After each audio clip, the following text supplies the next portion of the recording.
नमस्कार, न्यूज 21 भारत में आपका स्वागत है। चलिए रुख करते हैं आज की खबरों पर।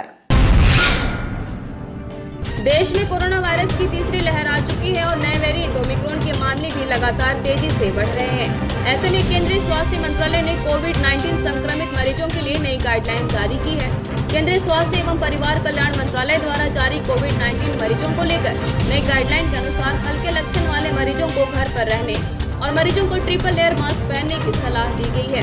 केंद्रीय स्वास्थ्य एवं परिवार कल्याण मंत्रालय के द्वारा जारी रिपोर्ट के अनुसार 24 घंटे में कोरोना मरीजों की संख्या में 56% वृद्धि हुई है और 58,097 नए मामले सामने आए हैं, जबकि पिछले 24 घंटे में देश में 534 संक्रमितों की मौत हो गई है, जिसके बाद मरने वालों की संख्या बढ़कर 4,82,551 हो गई है। देश में अब 2,14,000 से अधिक सक्रिय मरीज हो गए हैं। बता दें, केंद्रीय स्वास्थ्य मंत्रालय के अनुसार जारी गाइडलाइन के अनुसार बुजुर्ग मरीजों को डॉक्टर की सलाह पर होम आइसोलेशन की अनुमति दी गई है। हल्के लक्षण वाले मरीज घर पर रहेंगे, जिसके लिए प्रॉपर वेंटिलेशन रहना जरूरी है। मरीज को ट्रिपल लेयर मास्क पहनने की सलाह दी गई है। मरीज को ज्यादा से ज्यादा लिक्विड लेने की सलाह दी गई है। ऐसे मरीज जिनको HIV हो, जिनका ट्रांसप्लांट हुआ हो या कैंसर से पीड़ित हो, तो डॉक्टर की सलाह के बाद ही होम आइसोलेशन की अनुमति दी जाएगी। बिना लक्षण वाले और हल्के लक्षण वाले मरीज जिनका ऑक्सीजन सेचुरेशन 93 से ज्यादा हो, उन्हें होम आइसोलेशन की अनुमति है। इसके साथ ही डॉक्टर की सलाह के बिना CT स्कैन और चेस्ट एक्सरे कराने की भी मनाही है। पॉजिटिव होने के बाद होम आइसोलेशन में 7 दिन रहने और लगातार 3 दिन तक बुखार न रहने पर होम आइसोलेशन खत्म माना जाएगा और दोबारा टेस्ट की जरूरत नहीं होगी। पाकुड़ जिला में आज सुबह एक बड़ा सड़क हादसा हुआ, जिसमें करीब 15 लोगों की दर्दनाक मौत हो गई। हादसा लिट्टीपाड़ा अमरापाड़ा रोड पर पटेल कोला के पास का है, जहां साहिबगंज से दुमका जा रही एक बस गैस सिलेंडर से लदे ट्रक से टकरा गई। जानकारी के मुताबिक बस में 40 से ज्यादा लोग सवार थे। वहीं इस हादसे में करीब 20 लोगों के घायल होने की खबर है। इधर इस घटना की जानकारी के बाद मुख्यमंत्री हेमंत सोरेन ने ट्वीट कर हादसे पर दुख जताया है। साथ ही उन्होंने जिला प्रशासन को हादसे में घायल हुए लोगों को उचित इलाज प्रदान करने का निर्देश दिया है। स्थानीय लोगों के मुताबिक यह हादसा घने कोहरे की वजह से हुई है। लोगों ने बताया कि ट्रक और बस के बीच इतनी जोरदार टक्कर थी कि दोनों गाड़ियों के परखच्चे उड़ गए।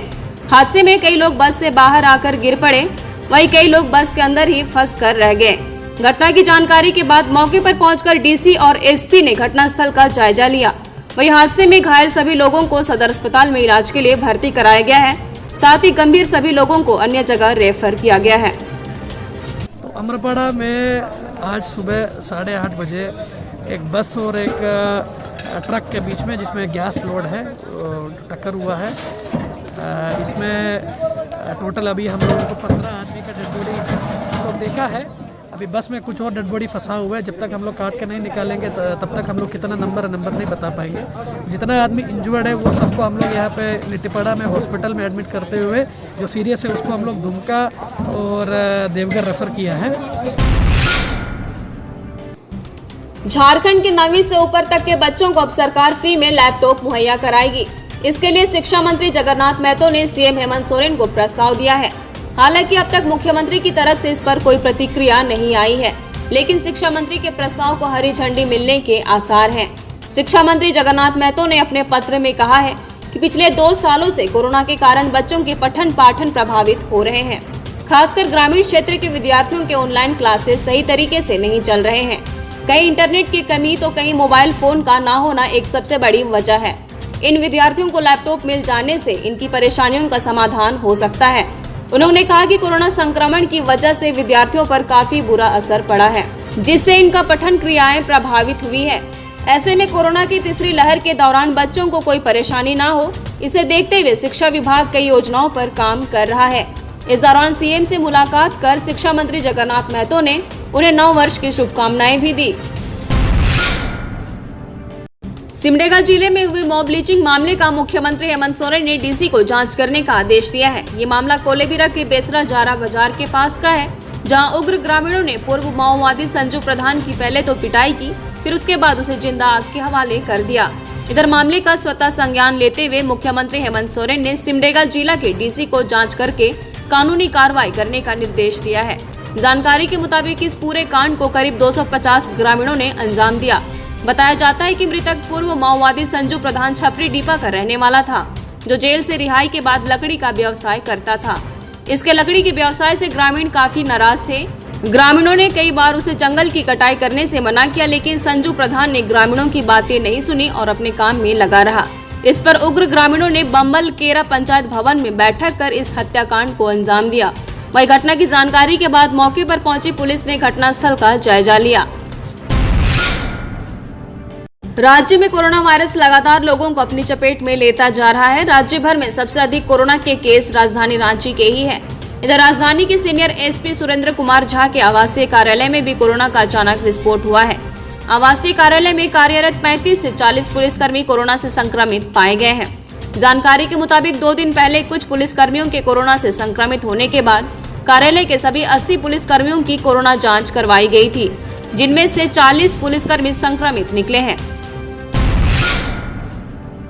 राज्य में 15 से 18 साल के बच्चों की कोरोना टीकाकरण के शुरू होते ही बच्चे टीकाकरण को लेकर काफी उत्साह दिख रहे हैं। बच्चे टीका ले रहे हैं, साथ ही सभी को कोरोना टीका लेने की भी अपील कर रहे हैं। टीके लगवाने को लेकर बच्चों के उत्साह का नतीजा है कि स्कूलों में जितनी वैक्सीन का कोटा दिया जा रहा है, उससे कहीं अधिक बच्चे टीका लगवाने टीकाकरण केंद्रों में पहुंच रहे हैं, जिससे सभी बच्चों को टीका नहीं लग पा रहा है। कारण यह है कि प्रशासन की तैयारियों पर कर्मचारी मनमानी करने लगे हैं। कल यानी मंगलवार को राजधानी रांची के स्कूलों में कोरोना वैक्सीन देने को लेकर कई केंद्र बनाए गए थे, लेकिन किसी भी केंद्र में पर्याप्त टीका उपलब्ध नहीं कराया जा सका, तो कहीं सीजिंग ही खत्म हो गया। इतना ही नहीं, कुछ स्कूलों में टीका देने पहुंचे कर्मचारी दोपहर के 12 बजते ही वैक्सीन बॉक्स पैक कर निकल पड़े। इस वजह से वैक्सीन के इंतजार में बैठे कई बच्चे कोरोना का टीका लिए बगैर ही लौट गए। हालांकि सेंटर बढ़ने से जिले में टीकाकरण की संख्या भी बढ़ी। बता दें, कुल 8061 बच्चों को टीका दिया गया। इसमें शहरी क्षेत्रों में 3117 और ग्रामीण क्षेत्रों में कुल 4944 बच्चों को कोरोना टीका दिया गया।